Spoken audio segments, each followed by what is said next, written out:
The knife was already at his throat when Joseph heard the child scream, and in that split second he had to choose between his own survival and something he thought he had lost years ago in the blood-soaked mud of the outer colonies.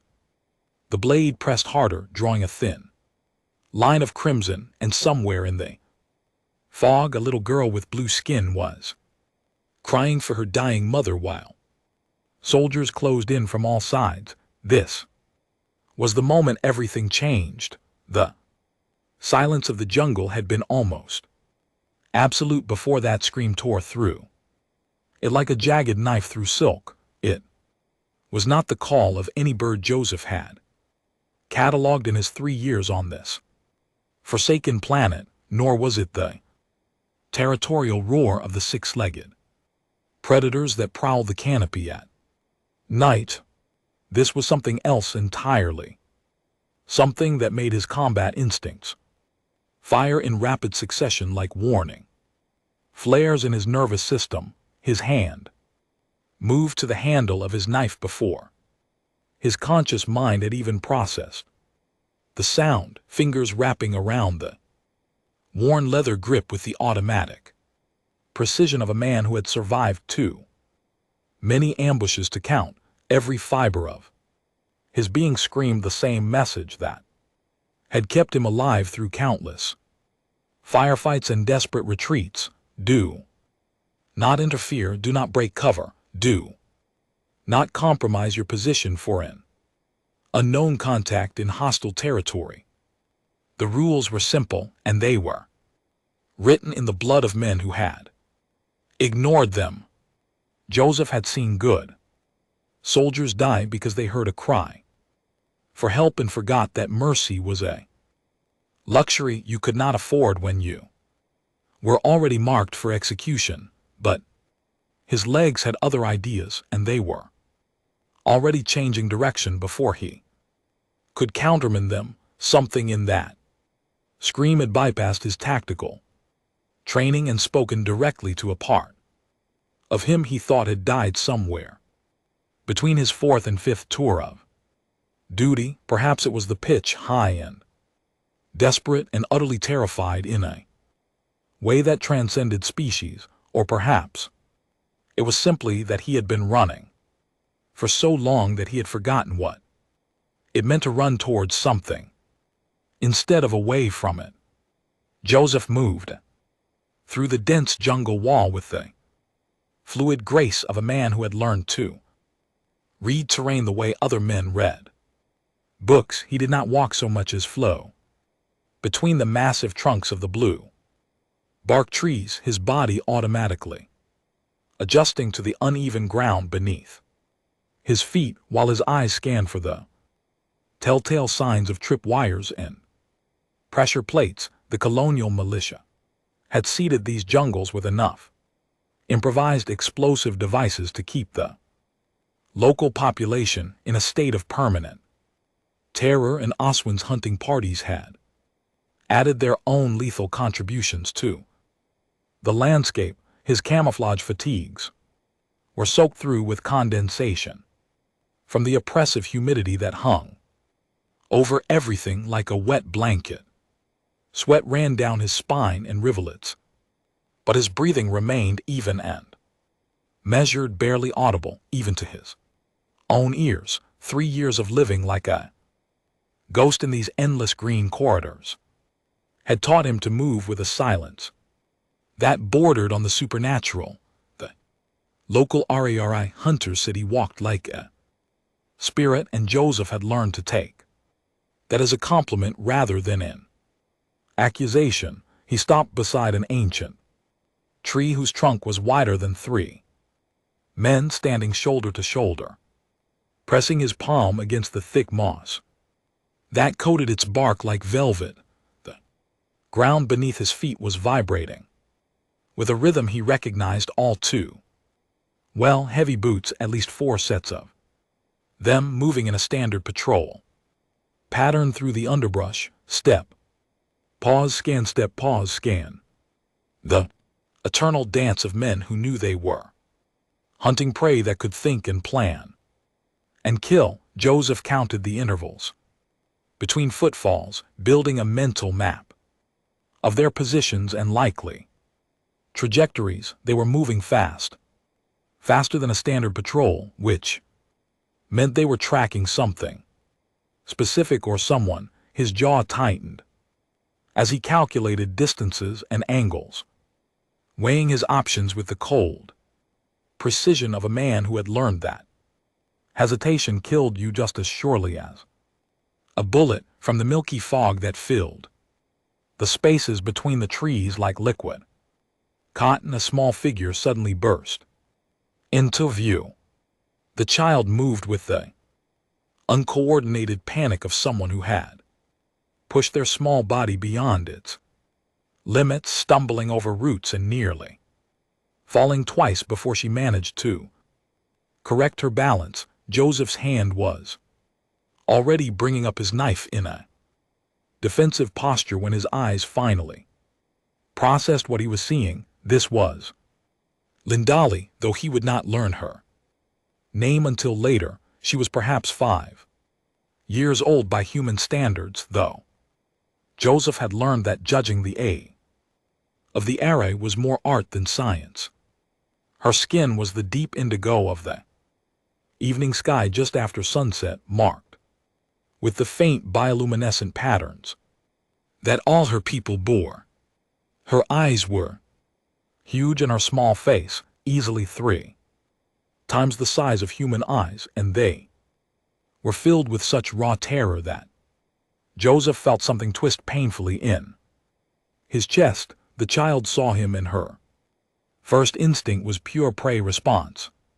She recoiled violently, throwing her small arms up over her head in a defensive posture that spoke of hard experience with human violence. Her 4-fingered hands were trembling so hard he could see it from 3 m away. But then something changed in her expression, recognition perhaps, or simply the desperate calculation of someone who had run out of options. She was looking at his clothes. He realized, looking at the way his uniform had been stripped of all insignia and unit patches, the way he carried his weapons like tools rather than symbols of authority. She was seeing that he was not one of them, not anymore. Linderly rushed forward with the desperate speed of a drowning swimmer reaching for a rope, her small hands grabbing at the rough fabric of his pants with surprising strength. Her fingers were coated with dried mud and what looked like blood, and when they closed around his wrist, they dug in with such intensity that Joseph knew she would leave bruises. She was trying to speak, her small mouth forming words in the clicking musical language of her people before switching abruptly to broken human speech. Her voice was from crying or screaming or both, but he could make out the words between her desperate sobs. Please, Mom. Trap hurt bad, bleeding, please. Please, please. The child was begging him in the language of her mother's killers, and Joseph felt something cold and sharp lodge itself in his throat. She was pulling at him now, her small body straining with effort as she tried to physically drag him in the direction she had come from, back toward the patrol, back toward danger, back toward everything his training told him to avoid. Linda would not release his wrist, her fingers digging in with a grip born of absolute desperation. She was speaking rapidly now, switching between languages in her panic, and though Joseph could not understand most of the words, he understood the meaning perfectly. Her mother was dying and she needed help, and he was the only chance she had left in this entire hostile world. Joseph stood frozen for a moment that stretched like taffy pulled between the iron logic of self-preservation and something else that he had thought was buried deep enough that it could never trouble him. Again, the smart play was obvious. You did not follow unknown contacts into potential ambushes you did not risk.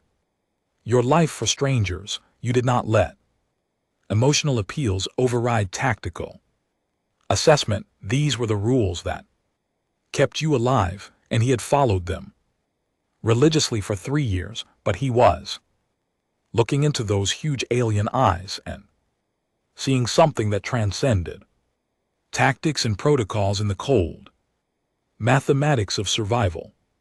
He was seeing a child who had just watched her mother step into a trap and who had made the desperate choice to run toward the most dangerous thing she could imagine, because it was the only hope she had left. Joseph felt his resolve crumble, like a dam giving way to flood water.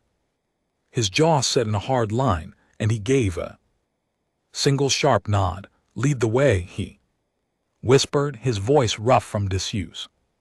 The girl's face transformed in an instant, terror giving way to desperate hope. She turned and began running back the way she had come, and Joseph followed, his body dropping into a low combat crouch as he moved. He kept one hand on his rifle to prevent it from bouncing and creating noise, while the other swept aside branches and vines before they could slap into the child's face. They were moving fast now, too fast for proper caution, but Joseph could hear the patrol behind them, and he knew they were running out of time. Lindali ran with the single-minded determination of a child who had found hope and would not let it go, her small legs pumping furiously as she navigated the treacherous terrain with the instinctive skill of someone who had grown up in these jungles. Joseph's mind was already racing ahead, calculating scenarios and outcomes. The patrol was close enough that he could hear individual voices now through the background noise of the jungle. He recognized one of them, a sergeant named Marcus, who had the unpleasant habit of collecting trophies from his kills. If they caught him here helping one of the locals, there would be no trial and no questions, just a bullet in the back of the head in a shallow grave that the jungle would reclaim in a matter of weeks. But he kept running, following the small blue figure ahead of him, and some part of his mind noted with dark humor that after 3 years of successfully staying alive through caution and paranoia, he was about to get himself killed over a stranger's scream. They burst through a final curtain of hanging vines and into a small clearing that was carpeted with soft moss and fallen leaves.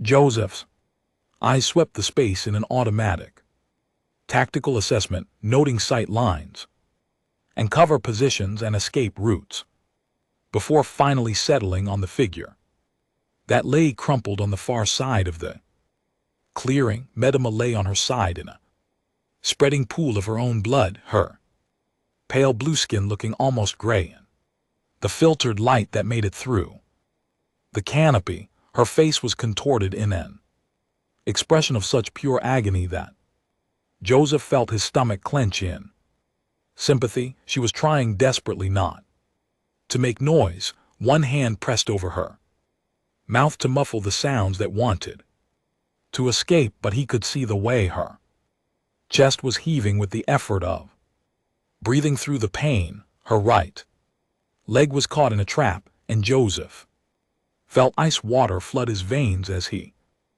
recognized the device.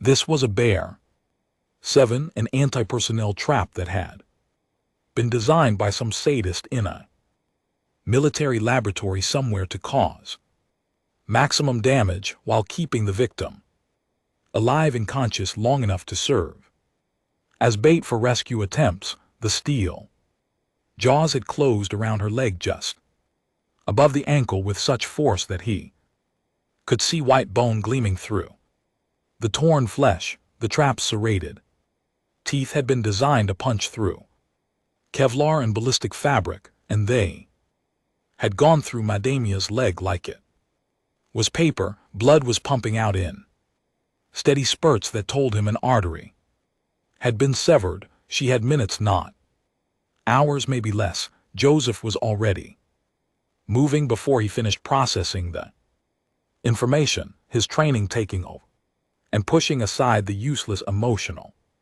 responses. He crossed the clearing in 3 long strides and dropped to his knees beside the injured woman, his hands already reaching for the emergency medical kit on his belt. Medema saw him coming and tried desperately to pull away, her eyes going wide with renewed terror. She saw the human uniform and the weapons, and all she knew was that one of them had finally come to finish what the trap had started. She tried to push herself backward with her good leg, but the movement sent fresh agony lancing through her trapped limb, and she could not suppress the scream that tore free from her throat. "Do not move," Joseph snapped, his voice carrying the tone of absolute command that he had learned in basic training lifetime ago. "You move that leg and you will bleed out in 90 seconds. Something in his voice or his manner must have penetrated her panic, because Madama went still, though he could see the way her whole body was trembling with the effort of holding herself motionless. Her eyes were locked on his face with the intensity of a prey animal watching a predator, waiting to see if he was going to kill her or walk away and let the trap do it for him. Joseph ignored her stare and focused on the trap, his trained eyes taking in every detail of its construction. The Bear 7 was a masterpiece of brutal efficiency, double spring mechanism with enough force to snap a human femur like a twig, motion sensor array that made it almost impossible to approach safely, reverse lock that prevented the jaws from opening once they had closed on a target. The teeth were coated with some kind of polymer that was probably laced with coagulant inhibitors to make sure any wound bled freely. This was not designed to catch animals. This was designed to catch insentient beings, to leave them alive and screaming so that their friends and family would come running into the kill zone. Joseph had seen these traps before, had seen the kind of carnage they could inflict, and he knew exactly whose signature was all over this particular setup. Oswin, the name echoed in his head like a curse. Captain Oswin, his former commanding officer and the closest thing to a friend he had ever had in the service. The man who had taught him how to read terrain and plan ambushes and survive against impossible odds. The man who had also taught him that mercy was weakness and that the only good alien was a dead one. Joseph had thought he was done with that life, thought he could simply walk away and disappear into the endless green maze of the jungle and never have to confront what he had become. But Oswin had a way of finding you no matter how deep you buried yourself, and here was the proof of it staring him in the face. He tore his eyes away from the trap and looked at Madamia properly for the first time.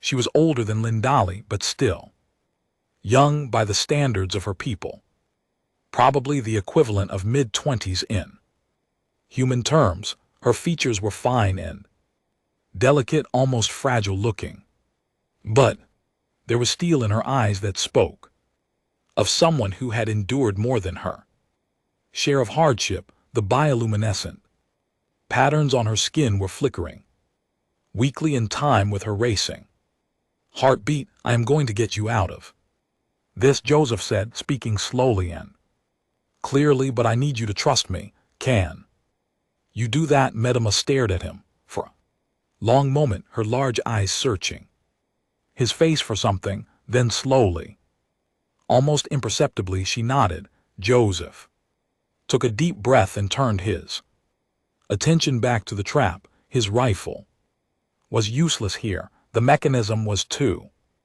complex and too robust to simply shoot it apart without risking further injury.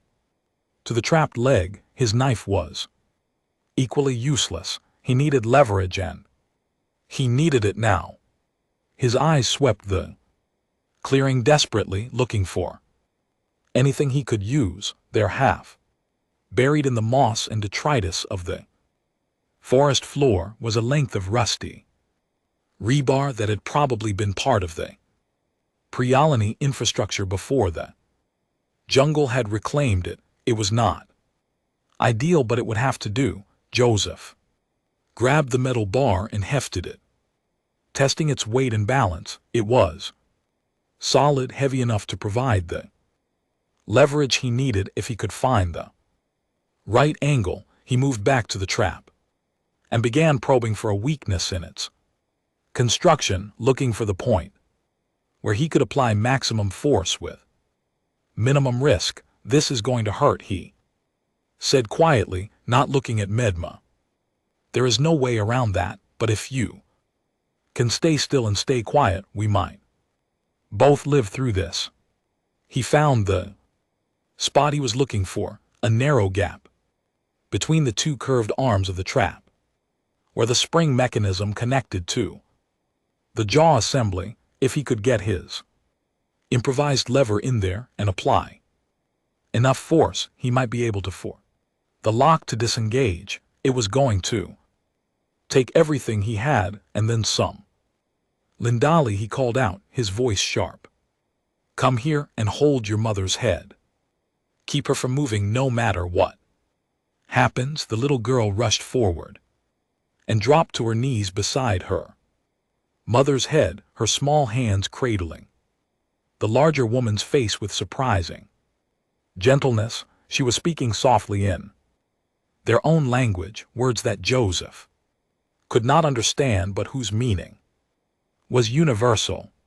She was telling her mother that everything would be okay, that help had come, that they would survive this. Joseph hoped desperately that she was right. He jammed the rebar into the gap between the trap's arms, forcing it deeper until he felt it catch on something solid. Then he positioned himself carefully, planting his feet and adjusting his grip until he had the maximum possible leverage. His shoulders were already screaming in protest from carrying Medma earlier, and his hands were still bleeding from a dozen small cuts he had acquired on the journey here, but none of that mattered now. He began to push the metal of the trap, resisted with the stubborn immobility of something that had been designed to never let go. Joseph's muscles bunched and strained as he threw all his weight onto the lever, feeling the rough metal digging into his palms, even through his gloves. Sweat poured down his face and stung his eyes, but he did not dare move to wipe it away. Come on, he growled through clenched teeth. Come on, you piece of junk. That the lever was bending under the strain, the soft iron beginning to deform from the incredible forces being applied to it. Joseph felt something give way in his back with a sharp twinge of pain, but he kept pushing, kept pouring everything he had into this single desperate effort. His vision was starting to narrow into dark tunnel, and he could hear his pulse thundering in his ears like war drums. And then, with a sound like a gunshot, something inside the trap's mechanism gave way. The jaws sprang open so suddenly that Joseph nearly fell forward onto his face, barely catching himself. At the last second, he threw the bloodied lever aside and turned to Medma, his hands already moving with the practiced efficiency of field medicine. The trap had done horrific damage to her leg. The flesh was torn and mangled, exposing muscle and tendon in the pale bone beneath. Blood was still pumping from the severed artery with a steady rhythm that told him she had very little time. He grabbed his medical kit and tore it open with shaking fingers, grabbing for the heatic powder and the emergency tourniquet that he had prayed he would never have to use.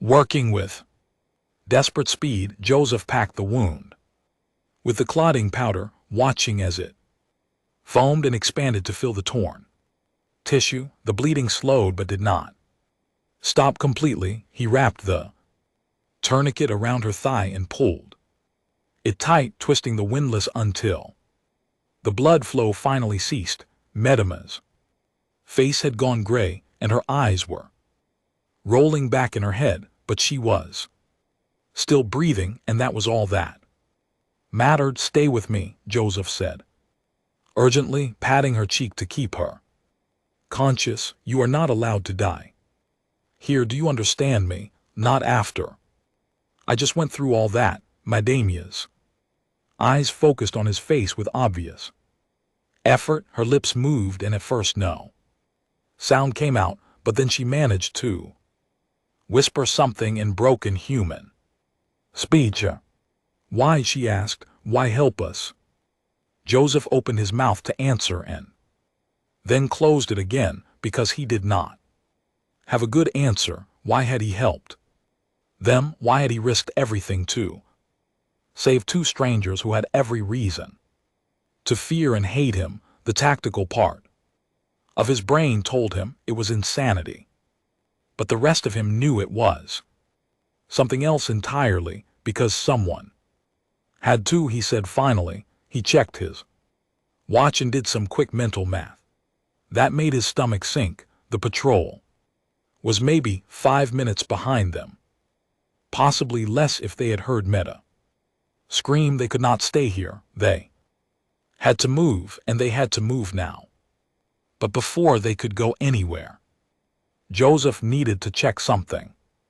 He stood and began moving around the perimeter of the clearing, his eyes scanning the ground and the surrounding vegetation with the intensity of a man looking for evidence. He found it almost immediately. Fresh marks on a tree trunk at a shoulder height, deep gouges in the wood that formed a distinctive pattern.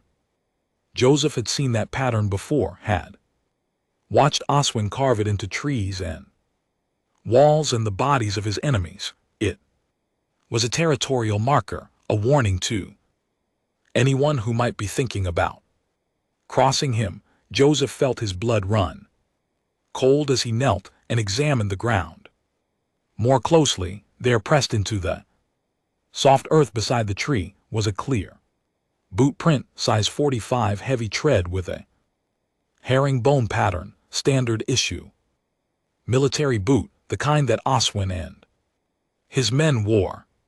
The print was fresh, probably made within the last hour or two, but it was what he found next that made Joseph's hands clench into fists so tight his nails drew blood from his palms. Caught on a thorny branch just above head height was a scrap of fabric, gray synthetic material with a distinctive weave. It was the same material used in the uniforms of Oswin's personal hunting squad, the elite group of killers that he had assembled from the worst psychopaths in Saudis in the colonial militia.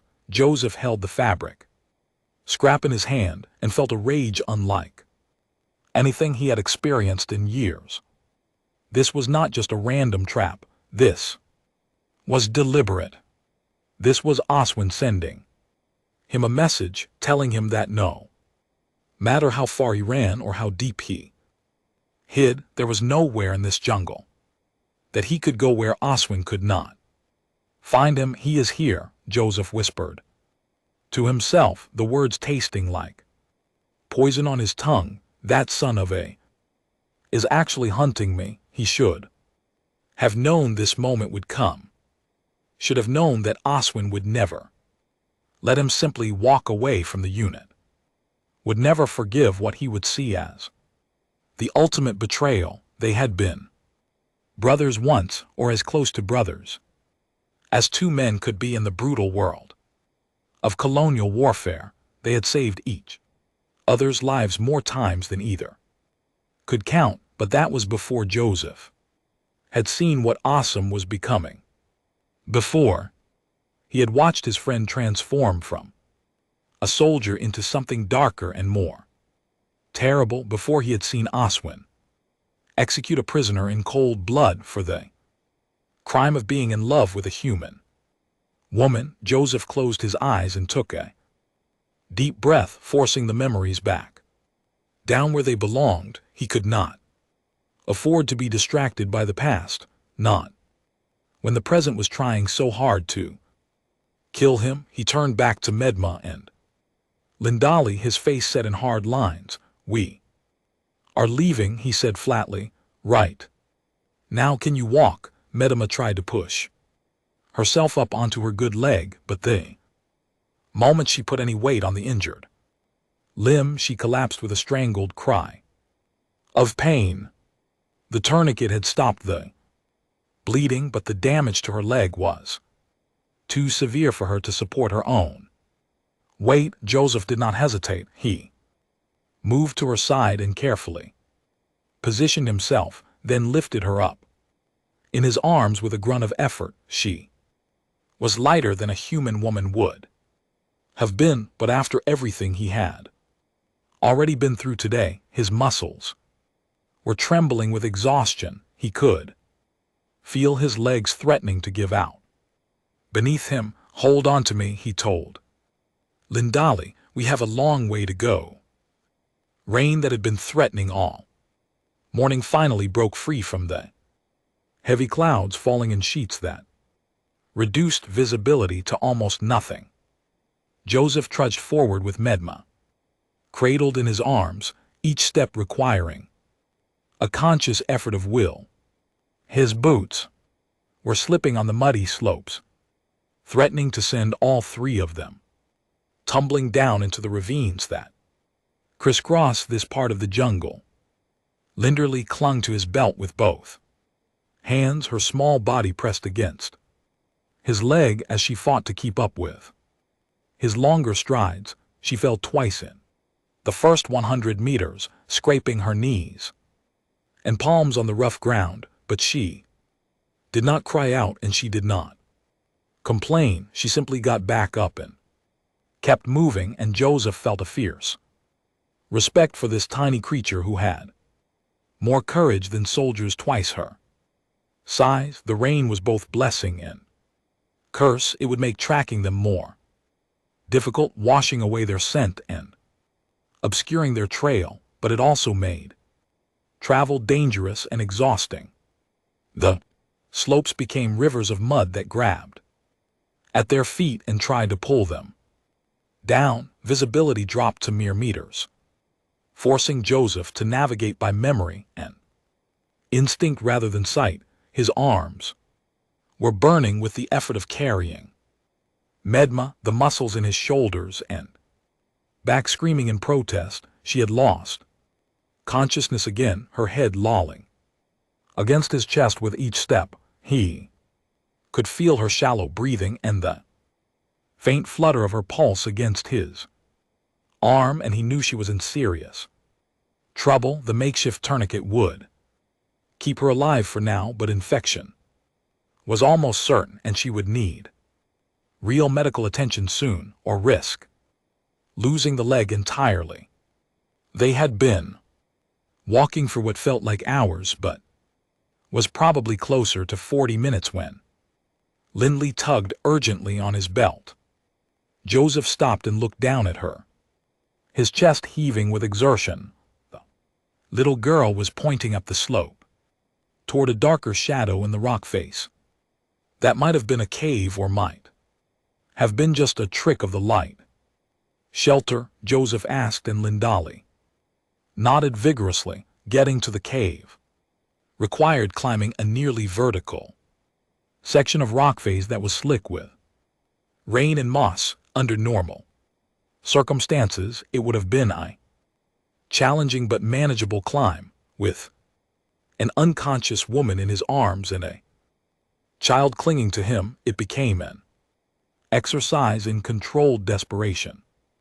Joseph wedged his fingers into cracks the stone and pulled himself upward one agonizing inch at a time. His boots scrabbled for purchase on the wet rock, sliding and skidding, but somehow always finding just enough friction to keep him from falling. Below him, Linderly was making her own way up with the natural agility of her kind, her four-fingered hands finding holds that Joseph could not even see. Once his grip failed and he began to slide backward, Madam's weight pulling him down toward what would certainly be a fatal fall. He threw out his hand desperately and caught a root that was growing from a crack in the stone, his fingers closing around it with such force that he felt something tear in his palm.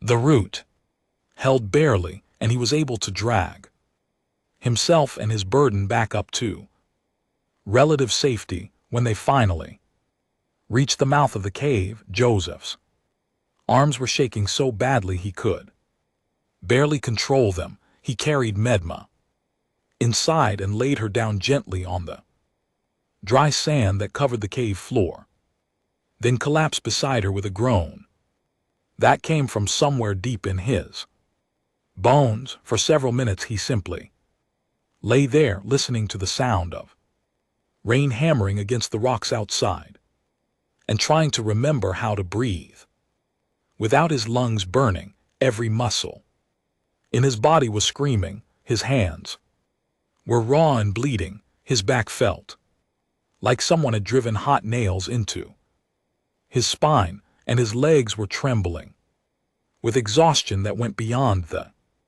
merely physical. But they were alive, against all odds and in defiance of every tactical principle he had ever learned. They were still alive. Joseph forced himself to sit up and check on Medema. Her breathing was shallow and rapid, her skin cool and clammy to the touch, signs of shock probably compounded by blood loss and the onset of infection. He needed to keep her warm and get fluids into her somehow, but their options were severely limited. Lyndall curled up against her mother's side, trying to share what little body heat she had. The little girl was shivering from cold and fear and exhaustion, but she kept stroking her mother's hair and whispering to her in their musical language. Joseph could not understand the words, but he recognized the tone. She was telling her mother stories, probably the same stories that Madama had told her when she was even smaller. The rain continued to fall outside, a constant roar that was oddly soothing in its monotony. Joseph sat with his back against the cave wall, his rifle across his knees, and kept watch on the entrance. His eyes were gritty with exhaustion, and his body was begging him to sleep, but he knew that sleep was not an option. Not yet, maybe. Not ever again. It was perhaps an hour later when Medema's eyes fluttered open. She looked around in confusion for a moment before her gaze settled on Joseph. Recognition dawned slowly, followed by something that might have been gratitude or might have been simple resignation. Where? She asked, her voice barely above a whisper. Cave, Joseph replied. About 3 km from where we started, maybe 4, hard to say in this weather. Medema nodded weakly and closed her eyes for a moment. When she opened them again, they had lost some of their cloudiness. She was focusing better, which Joseph took as a good sign. You should have left us, she said quietly. Should have saved yourself. Probably, Joseph agreed. But I have never been Very good at. Doing what I should, a ghost of a smile. Touched Medma's lips, there and gone so. Quickly he almost missed it, she shifted. Slightly trying to find a more comfortable position, and gasped as pain lanced through her injured leg. Joseph reached out instinctively to steady her, his hand gentle on her shoulder. Try not to move, he said. That tourniquet is the only thing keeping you alive right now, but it is also cutting off circulation to your leg. You have maybe 6 hours before permanent damage sets in. We need to get you to real medical help. Before then, there is no help.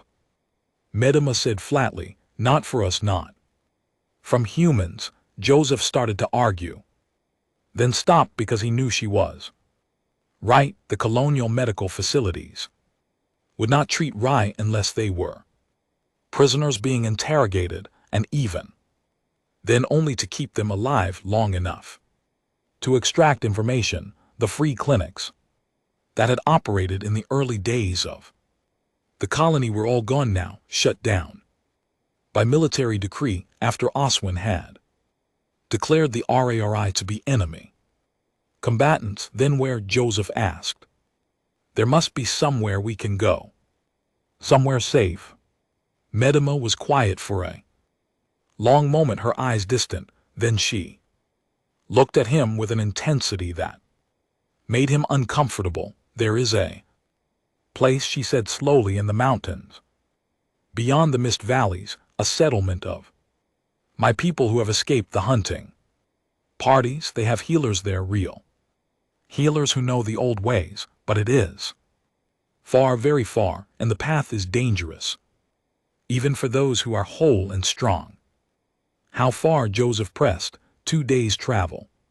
For someone moving fast and light, maybe 3, for she gestured weakly at her injured leg. Joseph did the math in his head and did not like the answer. 3 days was too long. She would be dead from infection or blood loss long before they reached this mysterious settlement. Unless, what if we push straight through? He asked. No stops except what is absolutely necessary. Could we make it in 1 day? You cannot carry me for a full day, Medma said simply. No one could. You would collapse before we were halfway there. She was probably right. But Joseph had learned a long time ago that the human body could push far beyond what seemed possible when properly motivated. Fear, adrenaline, and sheer bloody-minded stubbornness could carry you through situations that should by all rights kill you. He had done it before, and he could do it again, assuming he did not die from a bullet in the back first. My husband was human, Madame said suddenly, breaking the silence that had fallen between them. Did you know that? Joseph shook his head, surprised by this revelation. His name was David, she continued, her voice taking on a distant quality as she retreated into memory.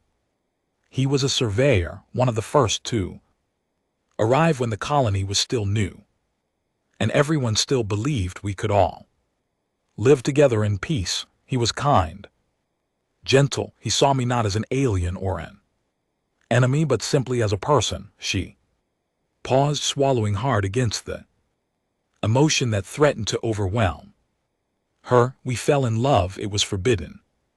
Of course, both our peoples had rules against such things, but we did not care. We were young and foolish, and we believed that love could overcome anything. Linderley had stopped her gentle stroking and was now watching her mother with huge eyes, clearly hearing this story for the first time, or perhaps the 100th. It was impossible to tell.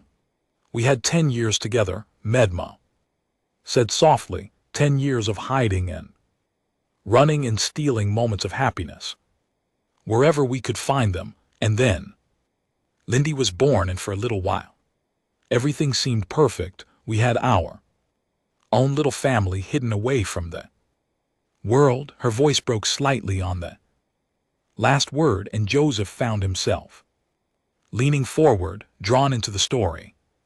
Despite himself, but they found us. Medema continued, her voice hardening. Your commander, Oswin, he came with his hunting party, and they surrounded our shelter. David went out to talk to them, to try to reason with them, he thought. Because he was human, they would listen. To him, Joseph felt ice forming in his stomach because he knew where the story was going. Wind shot him, Medema said, her voice now flat and emotionless in the way that people use when talking about trauma too great to fully process. He called David a race traitor, said he had betrayed his own species by loving me, and then he shot him in the back while he was trying to run back to us. She turned her huge eyes to Joseph, and he saw in them a depth of pain and loss that made his own traumas seem small by comparison. Lindali saw everything. Medema whispered, she was 4 years old and she watched your commander murder her father in cold blood. She has not spoken more than a few words since that day until today when she found you. Joseph felt like he had been punched in the gut. He looked over at Lindali, this tiny brave creature who had overcome her terror to save her mother, and he saw her in a completely new light. She was not just a frightened child, she was a survivor of atrocities that would have broken most adults. I am sorry, Joseph said, and the words felt laughably inadequate. I am so sorry for what he did, for what we all did. Why? Medema asked, fixing him with that intense stare again. Why are you sorry? You did not pull the trigger. No, Joseph agreed, but I served under him. I followed his orders. I was part of the system that made men like him possible. That makes me complicit, whether I want to admit it or not. He took a shuddering breath and spoke words he had not said aloud to anyone, barely admitted to himself in the dark watches of the night. I was there that day, he said quietly, not at your shelter but at another one just like it. Oswin ordered us to clear it out, said it was a weapons cache, but when we breached the door there were no weapons, just families, children, old people, and he ordered us to kill them all anyway. Joseph's hands were shaking now, memories flooding back with crystal clarity despite all his efforts to suppress them. I refuse, he continued. I threw down my weapon and told him I would not do it, and he looked at me like I was something he had scraped off his boot and said that I was weak, that I did not deserve to wear the uniform. The other men in the unit followed his orders.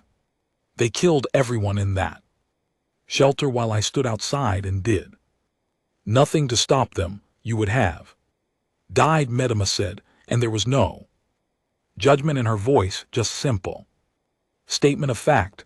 I know, Joseph replied, and I tell myself that every day that there was nothing I could have done, that getting myself killed would not have saved them, but I also know that I made a choice that day to save myself instead of standing up for what was right, and I have been running from that choice ever since. Silence filled the cave, broken only by the rain outside and Lindali's soft breathing. Medema reached out with her good hand and placed it on Joseph's arm. Her touch surprisingly warm despite the coolness of her skin. But you are not running anymore, she said. You came when my daughter called for help. You saved us when you could have walked away. That choice matters too. Joseph wanted to believe her, wanted to let that absolution wash away some of the guilt that had been eating at him for 3 years, but he knew it was not that. Simple, one good deed did not erase a lifetime of bad ones. All he could do was try to do better, to be better, and hope that it was enough. The rain finally began to ease as evening approached, the downpour fading to a steady drizzle and then to nothing.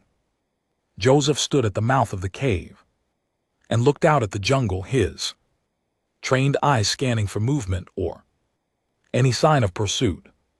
The sun was setting behind the mountains, painting the sky in shades of purple and gold that would have been beautiful under different circumstances. They needed to move soon.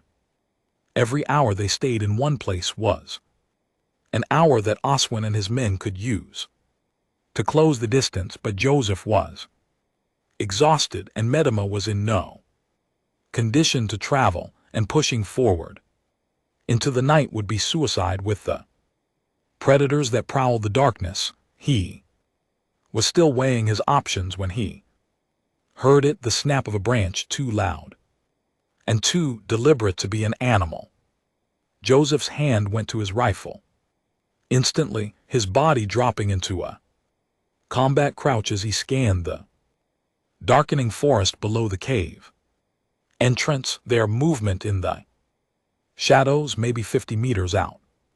Multiple contacts moving with the careful deliberation of trained soldiers conducting a search. They had been found. Joseph's mind raced through options and discarded them just as quickly. They could not run, not with Medmo in her condition. They could not hide because the cave had only one entrance and they would be trapped, which left fighting, and Joseph knew that was a losing proposition against multiple opponents with superior position and firepower. Unless he could even the odds somehow, he turned back to where Medema and Lindali waited in the darkness of the cave and spoke in a voice that was barely above a whisper.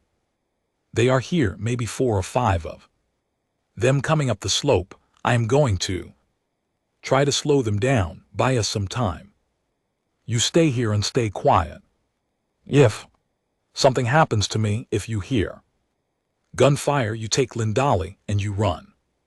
Do you understand? Medema started to protest, but Joseph cut her off with a sharp gesture. This is not negotiable.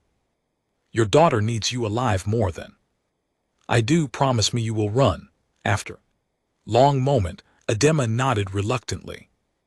Joseph checked his rifle one last time, counting the rounds he had left. 8 bullets, not nearly enough. He would have to make every shot count and hope that it was sufficient. He slipped out of the cave and began working his way down the slope, moving with practiced silence. His eyes had adjusted to the growing darkness, and he could see the soldiers now, 5 of them moving in a standard sweep pattern. He recognized Marcus among them, the sergeant's distinctive bulk, unmistakable even in silhouette. Joseph found what he was looking for about halfway down the slope, a massive boulder that was perched precariously on the edge of a small outcropping. Time and erosion had undercut its foundation until it was balanced on just a few contact points. Strong push in the right place and it would come down like the wrath of an angry god. He moved to the boulder and began examining its base, looking for the critical point where the least force would produce the maximum effect. His hands found what felt like a weak spot in the supporting stone, and he began working at it, using his knife to chip away at the weathered rock. The soldiers were getting closer. He could hear them. Now hear Marcus' gruff voice giving orders in a tone that suggested he was bored with this whole exercise. They did not think there was any real danger here. They thought they were just chasing down another frightened native who would be easy prey. Joseph smiled grimly in the darkness and kept working. At the stone, when the soldiers were perhaps 20 m away, close enough that he could have hit them with a thrown rock, Joseph put his shoulder against the boulder and began to push. For a terrible moment, nothing happened and he thought his plan was going to fail. But then he felt something shift, a subtle change in the way the massive stone was balanced. He pushed harder, throwing all his remaining strength into one final desperate effort. His boot slipped in the mud and he nearly fell. But he caught himself and kept pushing, kept straining against the immovable weight, and then with a sound like the earth itself groaning, the boulder began to move. It started slowly rolling, almost gently off its perch, but gravity quickly took over and accelerated it to terrifying speed. The massive stone tumbled down the slope, smashing through trees and vegetation with the sound of artillery fire. Smaller rocks and debris came with it, creating a landslide that grew larger with every meter it fell. The soldiers below had perhaps 2 seconds of warning, 2 seconds to process what was happening and try to react. One of them, quicker or luckier than the others, managed to throw himself sideways and avoid the worst of it. 2 more were caught by the edge of the slide and swept off their feet, carried down the slope in a bruising tumble that left them battered but probably alive. The last 2 were not so fortunate. Marcus tried to run, but the ground disappeared beneath his feet, and he went down hard, the boulder passing within inches of his head before slamming into a tree with a crack like a gunshot. The tree came down on top of him, and Joseph heard a scream that was abruptly cut off. The final soldier, a young man whose name Joseph did not know, was hit directly by a chunk of stone the size of a small car. There was no scream, no time for fear or pain. He was simply there one moment and gone the next, buried under tons of rock and mud. Joseph did not wait to see the aftermath. He turned and scrambled back up the slope toward the cave, his lungs burning and his legs feeling like they were made of rubber. Behind him he could hear shouting and confusion as the survivors tried to regroup and figure out what had just happened. He reached the cave entrance and practically fell inside, his chest heaving. Time to go, he gasped out. Right now. He gathered up Medema again, ignoring her protests, the screaming pain in his shoulders and back. Linderly was already moving, her small face set in grim determination. They had used up their margin of safety, and then some. Now it was time to run and hope they could reach sanctuary before Oswin caught up with them.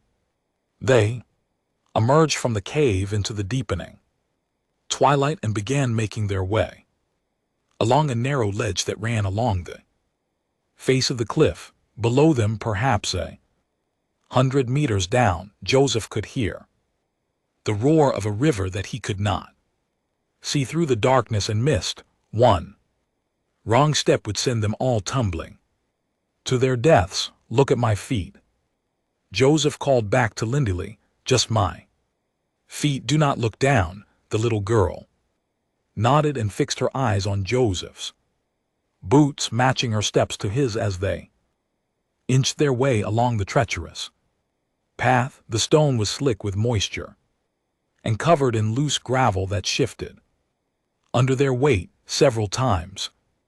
Joseph felt his foot begin to slide and had to press himself flat against the cliff face to keep from falling. Medema had gone limp in his arms, either unconscious again or simply conserving her strength. Her breathing was shallow and irregular, and Joseph knew she was running out of time. They needed to reach that settlement soon or none of this would matter. They had been on the ledge for perhaps 10 minutes when disaster struck. A section of the path ahead simply gave way without warning, the stone crumbling under its own weight and cascading down into the darkness. Below, the gap was perhaps 2 m wide, narrow enough to jump under normal circumstances, but an impossible chasm when you were carrying an injured woman and trying to shepherd a small child. Joseph stared at the gap and felt despair settling over him like a heavy blanket. They were so close. They had come so far and overcome so much. But this might be where their luck finally ran out. He was still standing there, paralyzed by indecision, when Lyndall tugged on his belt again. He looked down at her and saw that she was pointing at something. He followed her gaze and saw what he had missed in the darkness: thin chimney-like crack that ran up the face of the cliff, bypassing the collapsed section of ledge entirely. It was barely wide enough for a human to fit through, and climbing it would require leaving Medma behind, but there was no other option. "Can you climb?" he asked Lindy, and the little girl nodded confidently. Joseph looked at the crack again and made his decision. He could not climb and carry Medma at the same time, but maybe, just maybe, he could push her up ahead of him while he climbed below. It was insane. It was probably impossible, but it was the only chance they had. He positioned Medma carefully at the base of the crack, wedging her into the narrow opening so she was supported by the stone on either side. Then he squeezed in below her, bracing his back against one wall and his feet against the other, in a technique called stemming that he had learned during mountain warfare training a lifetime ago. "Lindali," he called down, "I need you to push your mother's feet from below while I pull from above. Can you do that?" The little girl nodded and scrambled into position. What followed was perhaps the most exhausting 15 minutes of Joseph's life. He would brace himself in the crack and reach up to grab Medma under the arms, then pull with all his strength while Lindy pushed from below. They would gain perhaps half a meter with each effort, and then Joseph would have to reposition himself and do it all over again. His arms were on fire, his legs were cramping, his back felt like someone was driving red-hot spikes into his spine with every movement. Sweat poured into his eyes and mixed with blood from a dozen small cuts where the rough stone had scraped his skin raw, but slowly, agonizingly, they made progress. The top of the crack grew closer with each rep until finally Joseph's groping hand found purchase on solid ground. With one final supreme effort, he dragged himself and Madama up and over the edge, collapsing onto blessedly flat ground. Lindley scrambled up behind them a moment later, moving with the agility of a mountain goat. She looked down at Joseph's exhausted form with something that might have been awe or might have been simple concern for his sanity. Joseph lay there for several minutes, too tired to even think about moving. Every part of his body hurt in ways he had not known were possible. He was fairly certain he had torn something important in his back, and his hands were bleeding again, and he was pretty sure at least one of his ribs was cracked from where he had been grinding against the stone. But they had made it against all odds and all logic. They had made it eventually, because there was no other choice. Joseph forced himself to stand. He lifted Medma once more and began walking into the darkness, following Lyndall's small form as she led them deeper into the mountains. The hours that followed became a blur of pain and exhaustion and the simple, mechanical process of putting one foot in front of the other. Joseph stopped. Thinking stopped, feeling stopped, being anything more than a biological machine that existed only to carry its burden forward. His world narrowed to the patch of ground immediately in front of his feet and the small blue figure just ahead that represented the only navigation he had. Dawn found them in a narrow valley where the mist hung thick enough to cut with a knife. Joseph's legs were shaking so badly he could barely walk. He had passed beyond exhaustion into some strange twilight state where his body continued to function despite having every reason to simply shut down. Linderly had slowed as well, her small form stumbling with increasing frequency. She was running on nothing but willpower and the desperate need to save her mother. Joseph knew that feeling intimately. The sun was fully up when they finally saw it. Narrow CLFT between two massive stone pillars that looked like the work of some ancient and unknowable architect. The gap was so narrow it was almost invisible unless you knew exactly where to look, and it was partially obscured by hanging vines and creeping vegetation. Liney led them through the gap and into a passage that wound through solid rock for perhaps 50 m.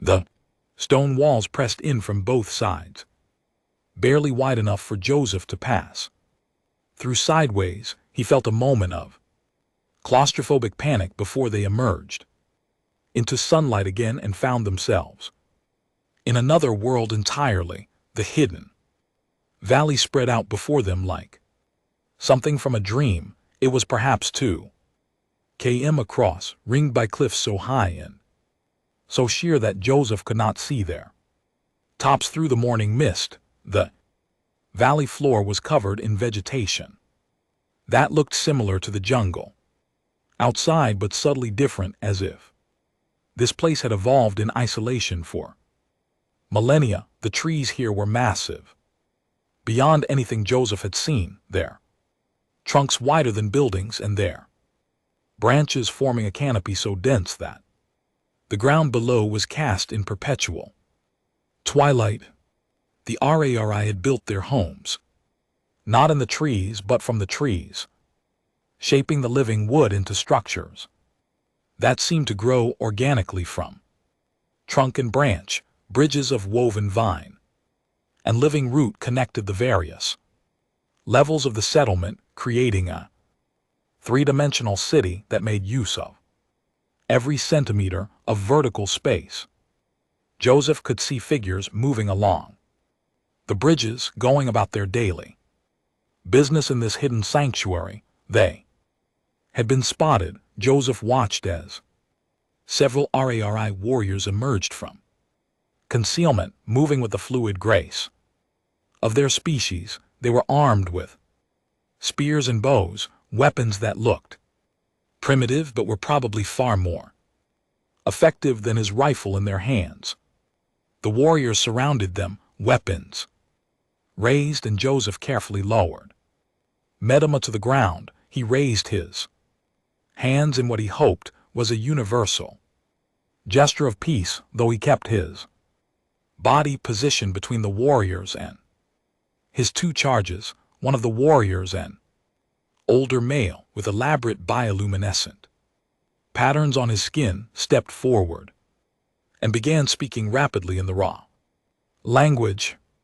Joseph had picked up a few words during his time in the jungle, but not nearly enough to follow this particular conversation. Medema responded weakly, her voice barely audible. She spoke for perhaps 30 seconds before her strength gave out and she slumped back against Joseph's leg. Whatever she said seemed to have an effect, because the warriors' postures relaxed slightly and several of them lowered their weapons. The older warrior looked at Joseph for a long moment, his large eyes unreadable, Then, he turned and barked orders to the others, and suddenly there was movement.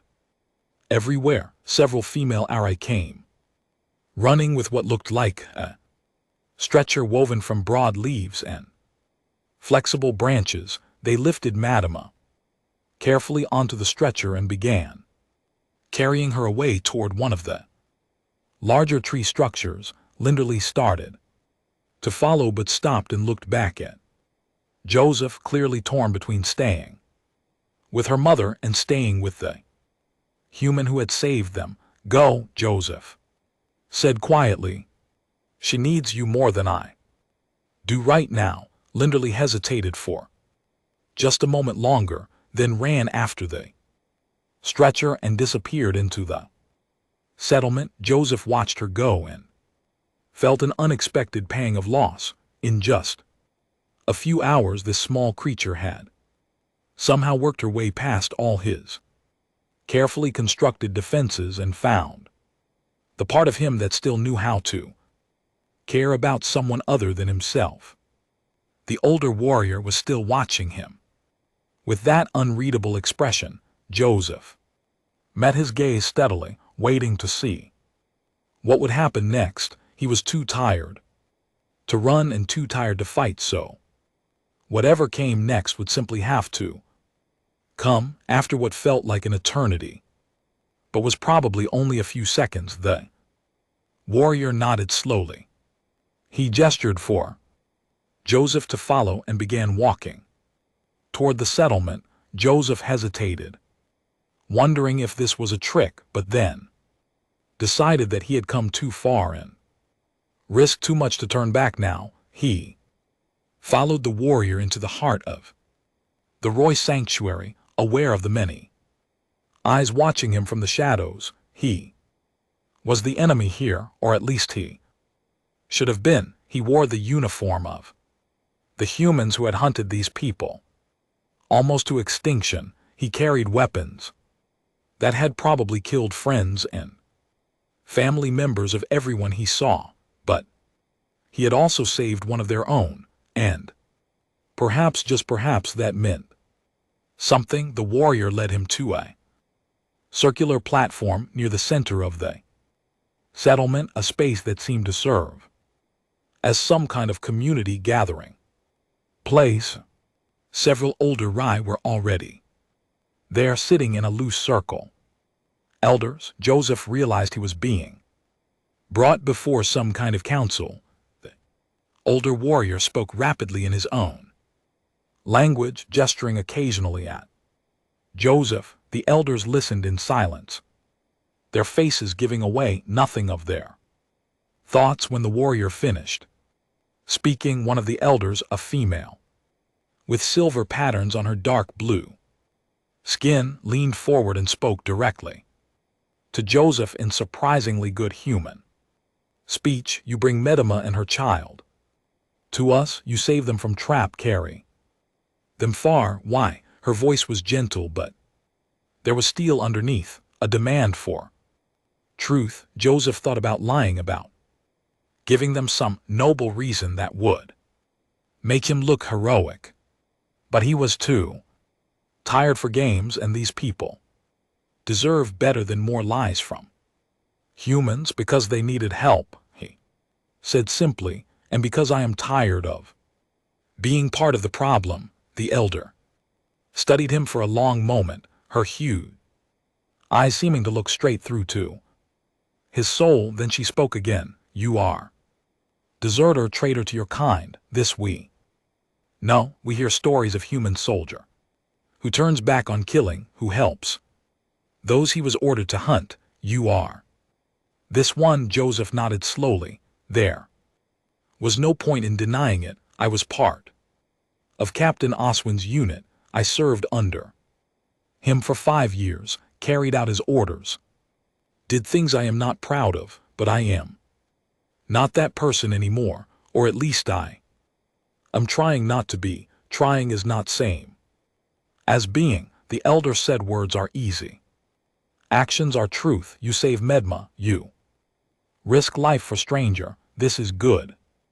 Action, but one action does not erase all previous actions, you understand. This I do, Joseph replied. I am not asking for forgiveness. I am not even sure I deserve to be forgiven. I just want to do better to be better. The elders conferred among themselves in low voices, speaking too quickly in their own language for Joseph to have any hope of following. He stood there and waited, swaying slightly on his feet from exhaustion. His vision was starting to blur at the edges, and he knew he was close to collapse. Finally, the silver patterned elder spoke again. We grant you sanctuary. You may stay in valley until Meadow is healed. After that you choose leave or stay. But know this, human, if you stay as one of us. You follow our ways, you help our community, and if you ever raise weapon against one of our people, you die. These are terms, you agree? Joseph did not even have to think about it. Where else did he have to go? What else did he have left? I agree, he said. Elder nodded, seemingly satisfied. She gestured to one of the younger warriors, who stepped forward and placed a hand on Joseph's shoulder. The touch was surprisingly gentle. Come, the warrior said in halting human speech. You need rest, need food, need healing. We provide. Joseph followed the warrior to a small dwelling that had been carved from a massive tree root. Inside was simple but comfortable. Woven mats on the floor, a small fire pit, water stored in what looked like giant pods. The warrior gestured for him to sit, then left without another word. Joseph carefully removed his weapons and gear, laying them aside with hands that shook from exhaustion. Then he collapsed onto one of the mats and felt consciousness leaving him like water draining from a sink. His last thought before sleep claimed him was of a small blue hand gripping his pants leg, pulling him toward hope. He slept for 18 hours straight, a deep dreamless sleep that his body desperately needed. When he finally woke, the sun was setting again, and his entire body felt like one giant bruise, but he was alive, and from somewhere nearby he could hear the sound of children laughing. That sound, more than anything else, told him he had made the right choice. Over the next several days, Joseph slowly began to find his place in the community. It was not easy. Many of the RARI regarded him with suspicion and fear, and he could not blame them for it. He had to prove himself through actions, not words, and he threw himself into that task with the same intensity he had once brought to military operations. He helped with repairs to dwellings damaged by storms. He used his knowledge of human tactics to help improve the settlements' defenses. He taught some of the warriors how to set traps and early warning systems. He worked until his body ached and his hands bled, trying to make up for just a fraction of the harm his kind had done. But most importantly, he visited Medma and Lindeli every day.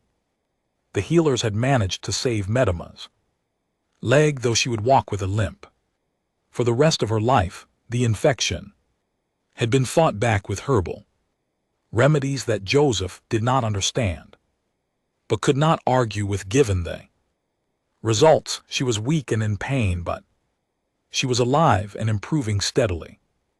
Lindali had barely left her mother's side except for brief trips to find Joseph and drag him to their dwelling.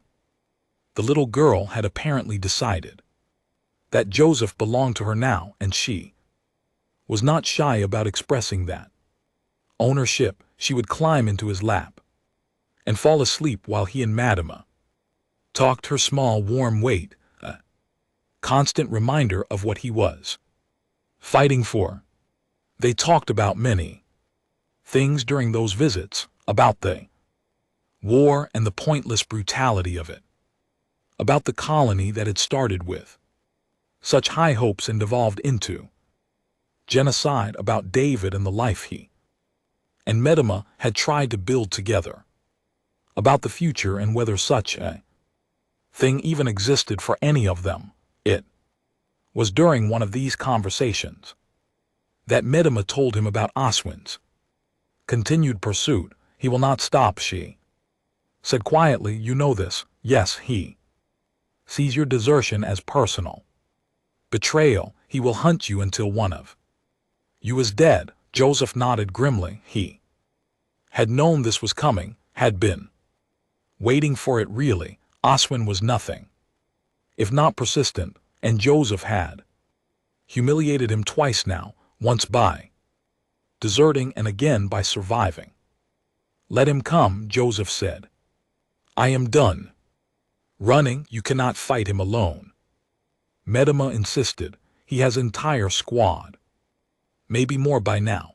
You have rifle, few bullets and knife. This is not equal fight. No, Joseph agreed, but I will not bring your people into my war. They have suffered enough because of humans. I will face Oswin alone when the time comes. Medema reached out and took his hand, her cool, four-fingered grip surprisingly strong. You are one of us now, she said firmly. This is not your war alone anymore. We all fight for survival. We all fight for future together. Joseph wanted to argue, wanted to keep his personal demons separate from these people who had shown him more kindness than he deserved, but he could see the determination in Madamia's eyes and knew that arguing would be pointless. Together then, he said softly. It was 3 weeks later when Oswin finally found them. The settlement sentries brought word that human soldiers had been spotted in the outer valleys, moving in a pattern that suggested they were conducting a systematic search. It was only a matter of time before they found the hidden entrance. The council of elders met to discuss their options.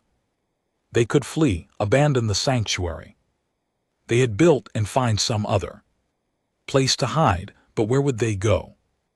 This valley was already the most remote and defensible location within hundreds of kilometers. Running would only delay the inevitable. Or they could fight, use their knowledge of the terrain and their superior numbers to drive the humans back. But fighting meant casualties, and the RARI had already lost so many. Joseph listened to the debate with growing frustration until finally he could stay silent no longer. Let me go to him, he said, standing up to address the council. Let me face Oswin alone. Maybe I can talk to him, make him see reason. Or maybe I can buy you enough time to prepare proper defenses. Either way, it keeps you out of the immediate line of fire. The silver-patterned elder shook her head slowly. This is noble offer, but foolish. He will kill you on sight, or worse, capture you and use you as bait to draw us out. Maybe. Joseph agreed, but I have to try. I owe you that much. I owe all of you that much. The debate continued for another hour, but Joseph had already made up his mind. He would go out to meet Oswin, would try one last time to reach the man who had once been his friend, and if that failed, well, at least he would die trying to do the right thing instead of running from it. As the sun rose the next morning, Joseph checked his weapons one final time and prepared to leave. He was saying goodbye to Madama and Linderly when the little girl suddenly threw her arms around his waist and would not let go. He tried to gently pry her loose, but she clung to him with the desperate strength of a child who had already lost too much. Do not leave, she whispered in halting human speech. It was the first time he had heard her. Speak more than a word or two, please. Stay. Joseph felt something break inside his chest. He knelt down so he was at eye level with the child and gently cupped her face in his hands. I have to go, he said softly, but I promise I will come back. Can you be brave for me until then? Linderly stared at him with those huge eyes for a long moment, then slowly nodded. She released her grip on his waist, but immediately took his hand instead, as if maintaining physical contact was the only thing keeping him real. Joseph looked over her head at Medema and saw that the woman's eyes were shining with unshed tears. She nodded once, a gesture that might have been approval or might have been farewell. He nodded back and then very gently disengaged his hand from Lindali's grip. He walked out of the settlement alone, leaving his family behind. The word surprised him when it appeared in his thoughts, but he realized it was accurate. Somewhere along the way, these two blue-skinned aliens had become his family in a way that transcended biology or species. They were the people he would die to protect, and if that meant facing down his own personal demon, then so be it. He found Oswin exactly where he expected to, at the narrow entrance to the hidden valley, studying the stone pillars with the calculating eye of a tactician. The captain was alone, which told Joseph this was about to become personal. Hello, Oswin, Joseph called out, his voice echoing slightly in the confined space. The captain turned slowly, smile spreading across his face that did not reach his eyes. Joseph, he said pleasantly, I was wondering when you would finally show yourself, save me the trouble of having to flush you out. You do not want to do this, Joseph said carefully. There are women and children in that valley, innocent people who have never hurt anyone. Let them be. Oswin laughed, a sharp barking sound with no humor in it. Innocent? There are no innocent aliens, Joseph. You of all people should know that they are a disease, a contamination that needs to be eradicated before they can spread. They are people, Joseph said firmly, just like us. They love and laugh and feel pain and want to live. How does killing them make us anything other than murderers? It makes us survivors, Oswin shot back. This is their world, Joseph. We are the invaders here. And when you are outnumbered and surrounded by potential enemies, you do not wait for them to strike first. You strike first, and you strike hard, and you do not stop until the threat is eliminated. Joseph shook his head sadly. When did you become this? When did the man I knew, the man who taught me about honor and duty, turn into someone who murders children? Cold blood. For just a moment something flickered in Oswin's eyes. Pain, perhaps, or the ghost of the man he used to be, but it was gone so quickly.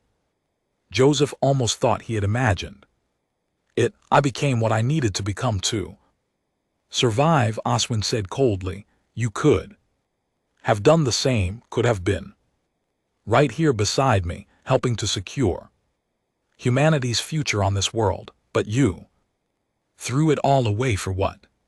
For some alien woman and her half-breed brat. Joseph felt his hands curl into fists, but he forced himself to stay calm. I threw it away because I remembered. It meant to be human, real human, not the twisted version you have become. Humanity is supposed to mean something, Oswin. It is supposed to be about more than just survival at any cost. Pretty word, Oswin sneered. But words do not win wars, actions do. and my actions are going to ensure that humans remain the dominant species on this planet. He raised his weapon, and Joseph saw his death in those cold eyes.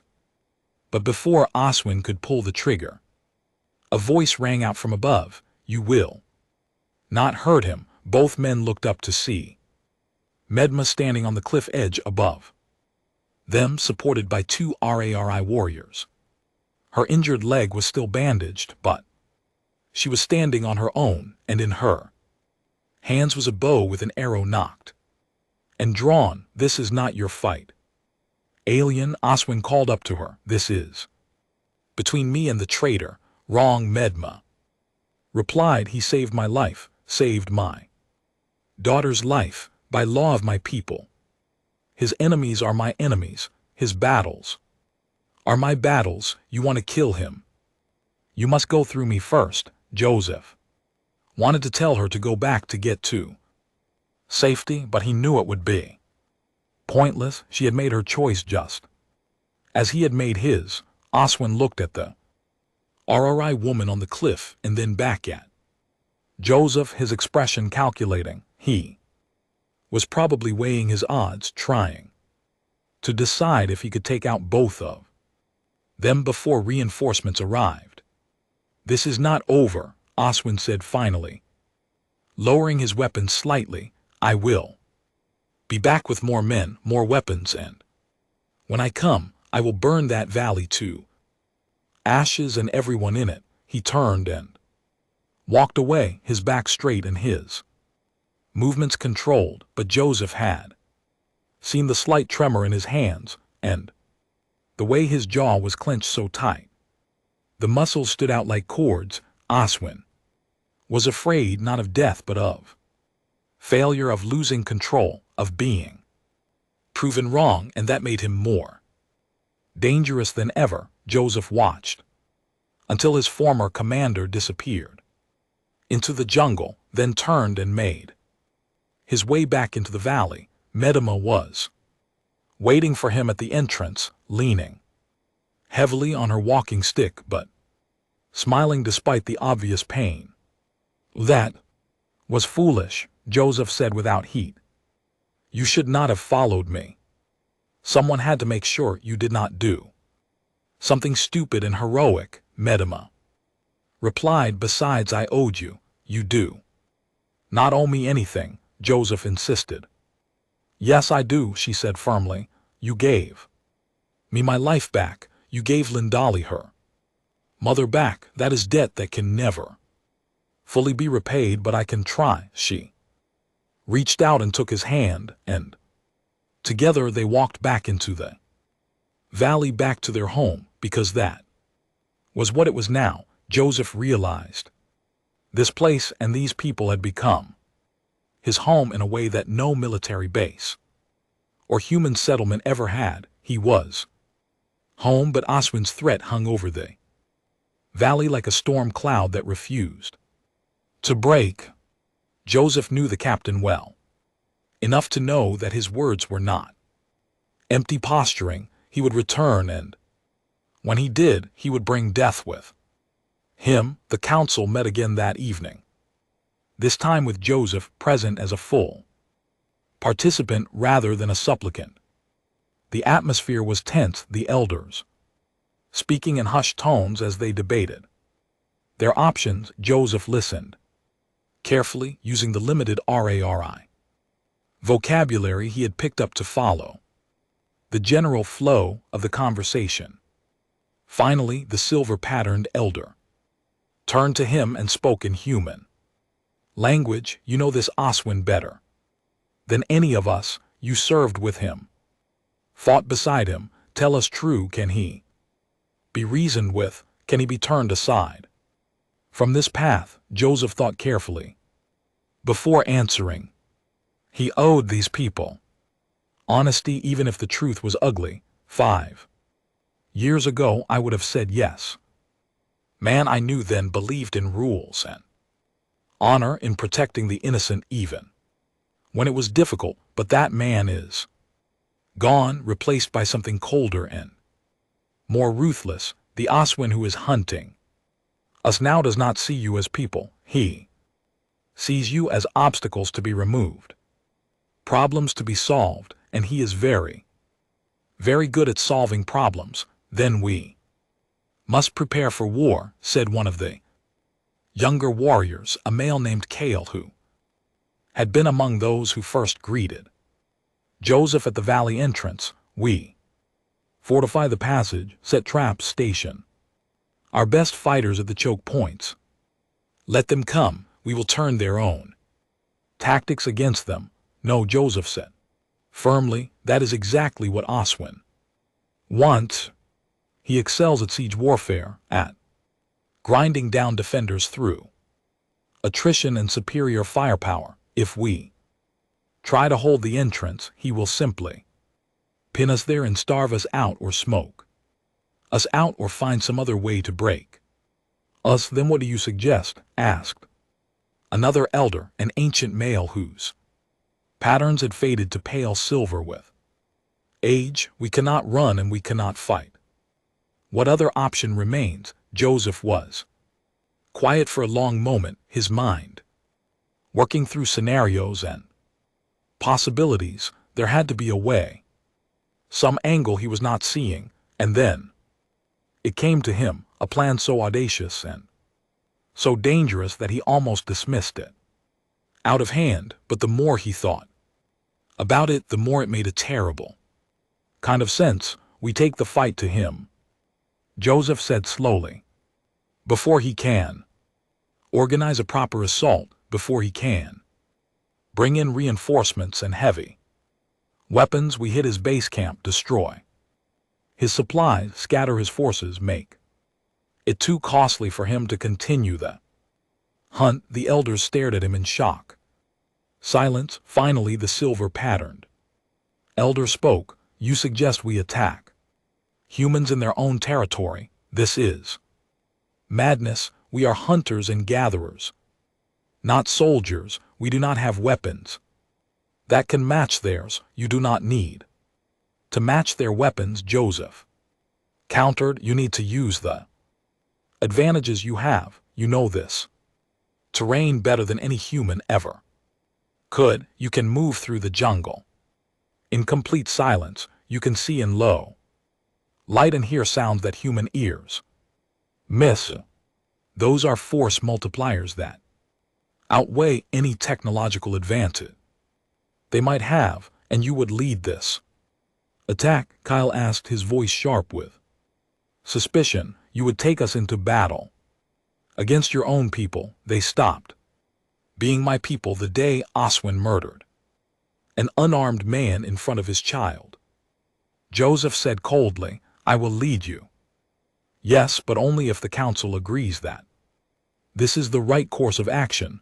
I will not force you into a war you do not want. The debate that followed was intense and prolonged, with arguments flying back and forth in rapid-fire rye that Joseph could not hope to follow. But he understood the body language, the way factions were forming and positions hardening. Some wanted to fight, others wanted to flee, and still others wanted to simply wait and hope that Oswin would give up and go away. Eventually a vote was called. It was close, closer than Joseph would have liked, but the final decision was made. They would raid the human base camp, strike hard and fast, and then disappear back into the jungle before a counterattack could be organized. They had 3 days to prepare. Joseph threw himself into the task with the focused intensity of a man who knew that failure meant death for everyone he cared about. He began by assessing what resources they had to work with. The RARI hunters carried bows that were far more powerful than they looked, capable of punching through light armor at close range. Their spears were tipped with a local mineral that held an edge better than steel and was nearly impossible to break. But weapons alone would not be enough. They needed tactics, coordination, and most importantly, they needed intelligence. about the enemy's dispositions and capabilities. That meant reconnaissance, and Joseph was the only one who could do it without being shot on sight. He left the valley before dawn on the second day, moving through the jungle with the cautious stealth of a man who knew that one mistake would be his last. The journey to the human base camp took 6 hours of careful travel, avoiding patrols and staying well clear of any established trails. The camp itself was exactly what Joseph had expected: a fortified position with overlapping fields of fire, regular patrols, and enough firepower to hold off a frontal assault by a force 10 times their size. Oswin had not been idle. He had called in reinforcements from other units, and Joseph counted at least 20 soldiers in the compound. But as he watched from his concealed position in the tree, Joseph began to notice weaknesses in their setup. The sentries followed predictable patterns, checking the same spots at the same intervals. The fuel depot was positioned too close to the ammunition stores, a violation of basic safety protocols that would never have been allowed under normal circumstances, and the perimeter wire was incomplete on the eastern side, probably because they had run out of material and were waiting for a resupply. Joseph committed every detail to memory, building a mental map of the camp and its defenses. He stayed in position for 8 hours, barely moving, until he was certain he had extracted every useful piece of information. Then he began the long journey back to the valley. He arrived just after nightfall, exhausted and hungry, but carrying intelligence that would make all the difference. He spread out a rough map he had drawn on a piece of bark and began briefing the raid team. "We hit them 2 hours before dawn," he explained, pointing to various positions on the map. "That is when human alertness is at its lowest point. We will split into 3 groups. The first group, led by Kyle, will create a diversion at the northern perimeter. Nothing too aggressive, just enough to draw attention and pull some of the sentries out of position." Kyle nodded, his expression serious. "The second group, led by me, will infiltrate from the east through the gap in the wire. Our objective is the fuel depot. We plant incendiary devices, set timers, and extract before they blow. The explosion will create chaos and hopefully trigger secondary detonations in the ammo stores." And the third group, asked one of the warriors. "The third group stays in reserve," Joseph said.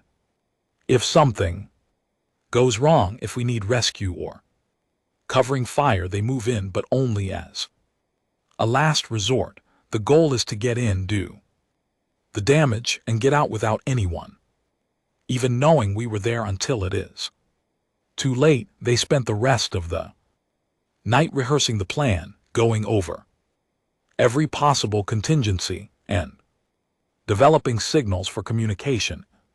The field, Joseph was impressed by how quickly the RAR adapted to military thinking. They might not have formal training, but they had survival instincts that had been honed by generations of living in a hostile environment. As the others finally dispersed to get what rest they could before the raid, Joseph found himself unable to sleep. He sat at the entrance to his dwelling, staring out at the bioluminescent patterns that the era plants created in the darkness. They were beautiful, these lights that served no purpose except to exist and be lovely, so different from the harsh utility of human technology. He heard soft footsteps behind him and turned to find Medma approaching, moving slowly, but with increasing confidence on her healing leg, she settled down beside him. With a soft sigh, "You should be resting," she said quietly. "Tomorrow will be dangerous, I know," Joseph replied, "but my mind will not stop working through scenarios. What if we are discovered too early? What if the charges do not detonate? What if Asin is waiting for us? Then you adapt," Medema said simply. "You taught me this. Remember in the jungle when the trap had me, you could have frozen, could have given up, but you looked at the problem and found a solution. You will do the same tomorrow." Joseph managed a weak smile. "You have a lot of faith in me. I am not sure I have earned it."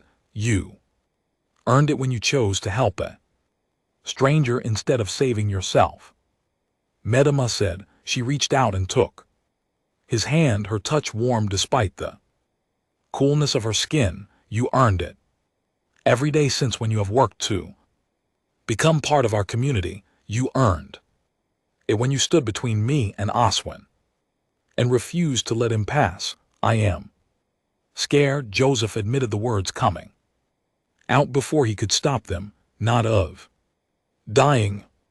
I made peace with that possibility a long time ago, but of failing you, of getting your people killed because I missed something or made a mistake. Fear is not weakness," Medema said gently. "Fear is what keeps us alive. It makes us careful, makes us think before we act. Only fools feel no fear." They sat in comfortable silence for a while, watching the lights dance in the darkness. Finally, Medema spoke again. "Linderly asked me today if you were her father now." Joseph felt his chest tighten. "What did you tell her?" "I told her that family is not always about blood, that sometimes the people who matter most are the ones who choose to stay when they could have left." She paused, then continued.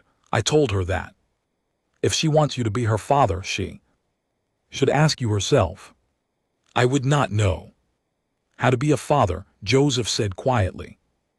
"I have never been responsible for a child before. What if I am terrible at it?" "Then you will learn," Medema said with a slight smile. "The same way all parents learn, by making mistakes and trying to do better next time. But I do not think you will be terrible at it. You already protect her as if she were your own. You already care for her well-being above your own. That is what being a parent means." Joseph thought about Lyndall, about her small hand gripping his with desperate trust, about the way she would fall asleep in his lap while he and Madamia talked about how she had started smiling again, something Madamia said she had not done since her father was killed. "If she asks," Joseph said slowly, "I will say yes if that is what she wants." Medema squeezed his hand. "It is what she wants, and I think it is what you want too, even if you are afraid to admit it." She stood carefully testing her leg. "Get some rest, Joseph. Your daughter needs you to come back safely tomorrow." She left him sitting there in the darkness, his mind reeling from the weight of what she had just implied. Not just that Lindali might see him as a father, but that Medema herself was welcoming him into their family unit. The implications of that were both terrifying and wonderful in equal measure, but that was a problem for another day. Right now he had a raid to prepare for, and people depending on him to get it right.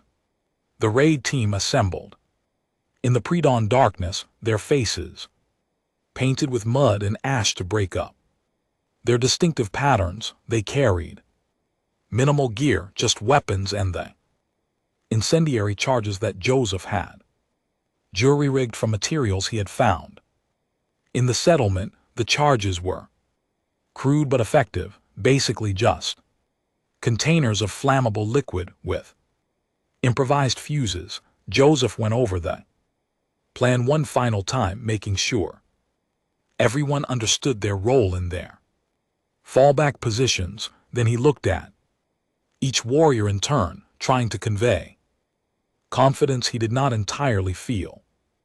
Remember, he said quietly, we are not trying to win a battle here, we are trying to send a message. We are telling Oswin and anyone else who might be thinking about attacking this valley that we are not helpless victims, that we will fight back and we will make it.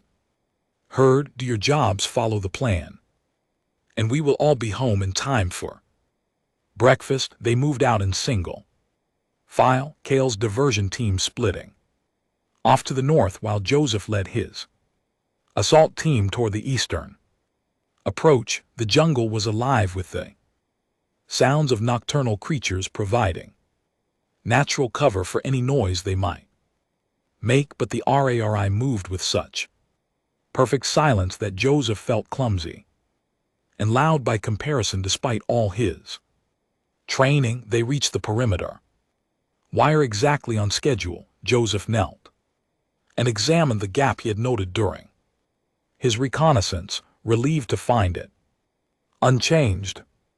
One by one, the assault team slipped through and into the compound proper. The fuel depot was a simple structure, basically just a reinforced tent covering a dozen barrels of high-octane fuel. 2 sentries were supposed to be watching it, but Joseph could see that they had drifted away from their posts, probably to share a cigarette or simply to stay awake through the boring hours of the night watch. Joseph signaled for his team to hold position. While he crept forward, moving from shadow to shadow, he reached the first barrel and carefully placed his improvised charge, setting the timer for 5 minutes. That would give them enough time to plant the remaining devices and clear the area before everything went up. He had just placed the second charge when he heard a voice behind him. Well, look what we have here. Joseph turned slowly to find himself staring down the barrel of a rifle held by a soldier he did not recognize. The man was young, probably fresh out of basic training, and his hands were shaking. Slightly nervous, but committed to doing his duty. Do not move, the soldier said, his voice cracking slightly. Put your hands up and step away from the barrel. Joseph complied slowly, his mind racing. If he raised an alarm, the entire raid would be compromised, but if he tried to fight, the sound of gunfire would accomplish the same thing. He needed a third option, and he needed it fast. Easy there, soldier, Joseph said in his most calming voice. No need for anyone to get hurt here. I am not armed. See, he held up his hands, showing they were empty. The soldier's eyes flicked down for just a second to verify this, and that was all the opening Joseph needed. He lunged forward, grabbing the rifle barrel and twisting it up in a way, while simultaneously driving his shoulder into the soldier's midsection. They went down in a tangle of limbs, fighting for control of the weapon. Soldier was young and strong, but Joseph had years of combat experience and the desperate strength of a man fighting for the lives of everyone he loved. He got his forearm across the soldier's throat and applied pressure until the younger man's struggles weakened and then stopped entirely. Joseph held the choke for a few seconds longer than necessary, making sure the soldier was fully unconscious, then carefully lowered him to the ground. He was alive, just out cold. He would wake up in a few minutes with a headache and a story about being ambushed by shadows, but those few minutes were all Joseph needed. He quickly planted the remaining charges, then signaled for his team to withdraw. They slipped back through the gap in the wire just as Kale's diversion team began, creating noise on the northern perimeter. Shouts and the sound of weapons fire filled the night as confused soldiers rushed to respond to a threat that was already gone. Joseph and his team had made it perhaps 100 meters into the jungle when the first charge detonated. The explosion was much larger than he had expected, the fuel barrels adding their own energy to the blast. The shock wave knocked him off his feet and sent debris flying in all directions. Secondary explosions followed as the fire spread to the ammunition stores. The entire base camp was lit up like daylight flames, reaching high into the sky. Joseph could hear screaming and the sound of orders being shouted, but it was all chaos and confusion. No organized response, no coordinated counterattack, just panic. They had done it.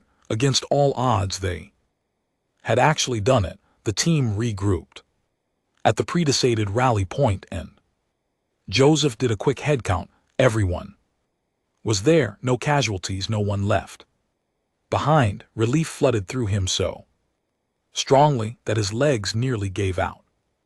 "Move out," he ordered. "We need to be far away from here before they get organized enough to send out search parties." They traveled through the remainder of the night and into the morning, finally stopping to rest when they were certain they were not being followed. The warriors were in high spirits, laughing and recounting their parts in the raid with the enthusiasm of people who had just proven to themselves that they were not helpless victims. But Joseph could not share their celebration. He knew Oswin too well. This raid would not discourage him. If anything, it would make him more determined, more vicious. They had bought themselves time, but they had also escalated the conflict to a new level. When they finally reached the valley, they were greeted as heroes. The entire community turned out to welcome them back, cheering and singing songs in their musical language. Joseph felt uncomfortable with the attention, but he forced himself to smile and accept their congratulations. Lindley came running through the crowd and launched herself at Joseph with such force that she nearly knocked him over. He caught her automatically, holding her close as she wrapped her small arms around his neck and refused to let go. "You came back," she whispered in his ear, her voice thick with emotion. "I was so scared you would not come back. I promised, did I not?" Joseph said gently. "And I always keep my promises." The little girl pulled back slightly to look at him, her huge eyes searching his face.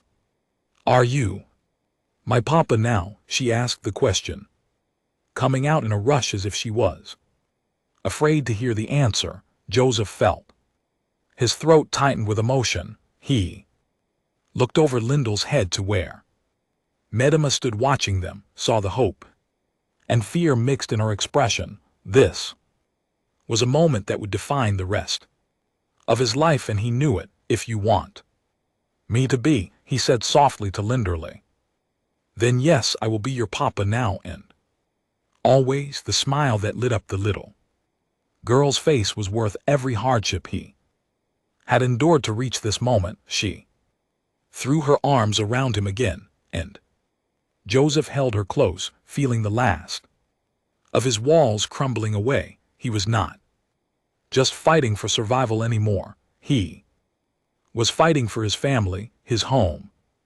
his future. He had finally found something worth living for instead of just reasons to keep from dying. Over the following weeks, the settlement prepared for the inevitable counterattack, but it never came.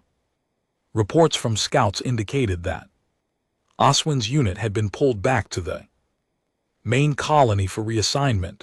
The destruction of their base camp had apparently embarrassed the higher command enough that heads needed to roll, and Oswin had been the most convenient target. It was over, not permanently perhaps, but for now the threat had passed. Joseph settled into his new life with a sense of peace he had never known. He worked alongside the other hunters, learning their techniques and sharing his own knowledge. He helped raise Lindley, teaching her to be brave without being reckless, to be kind without being weak, and slowly, carefully, he and Madama built something new between them, a relationship that was equal parts partnership and romance.